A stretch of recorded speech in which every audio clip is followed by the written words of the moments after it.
Welcome back to the podcast. I'm Lynn, your host. Today, we're going to be discussing why disrespect is the method of communication between golden child and scapegoat. First, let's do a little recap. Within narcissistic family units, the golden child and the scapegoat child often represent two distinct roles that emerge and persist even into adulthood. When we talk about these family dynamics within a narcissistic family structure, it helps to bring awareness. It may also help to bring clarity. It may also help us to understand our own family of origin more and why things are the way they are, especially as adults. So today, let's get into it. And of course, if you are enjoying our podcast, I ask that you head over to whichever platform you are watching on. We are on every major podcast platform. I ask that if you have benefited from our material, and if you believe others may benefit as well, to leave us a positive review. I thank you in advance. And if you would like to support our show, please head over to our support page found on our website, movingforwardafterabuse.com.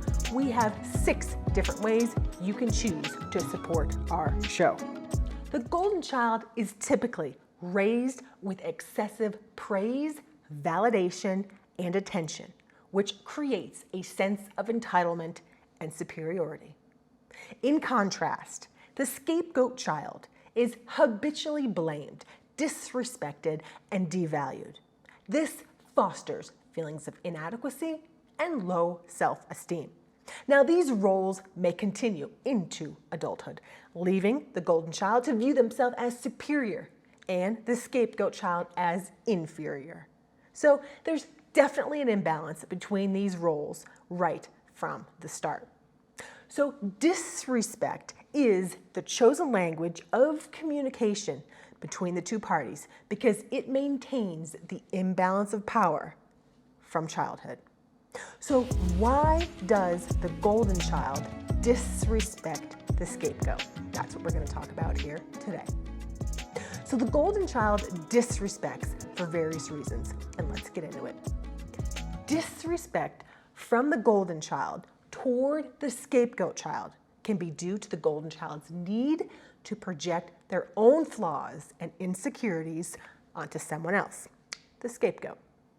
The scapegoat, having been labeled as the family problem or troublemaker, becomes an easy target for the golden child's disrespect.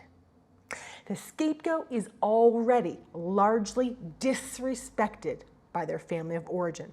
And so the golden child not only helps to carry out the family's secret mission, the golden child is earning respect by the family by secretly disrespecting the scapegoat, and they are earning their keep, and they are maintaining the title of special, wonderful child. I say secretly disrespecting the scapegoat. It's not really secret. It may happen between closed doors, but the scapegoat will not like the disrespect and may act out. As a child, the scapegoated child may complain, but in the hands of a narcissistic family environment, the scapegoat will not receive the family's compassion or empathy. The scapegoat will feel neglected, left out, and is taught even from a young age that the family is not there for them. So they learn coping skills and survival skills that they will use when they grow up. When the golden child treats the scapegoat with disdain and disrespect, the golden child can deflect attention away from their own shortcomings, projection, which will make them feel better, even if for a short moment. Now, the golden child is jealous of the scapegoat. The golden child had to rely upon others for validation in their life. They waited and needed others to provide approval and acceptance. Rarely could the golden child go against the flow. They stuck to expected roles, not only inside the family, but their strong desire to please in order to receive the accolades set them up in a performance mentality with others outside the family unit as well. They earned love. It started within their family of origin. They received the accolades, they received the rewards, and the attention. They became used to the attention, and then they learned to rely upon it for external validation. They felt worthy when others loudly applauded them. The scapegoat, since they rarely had the external validation, they needed to acquire it from somewhere, and it was typically done through their own efforts. They developed self-awareness, resilience, and assessed their situation with a proper perspective, although it may have even been skewed, and tried to move forward despite being emotionally injured or, let's be real, traumatized.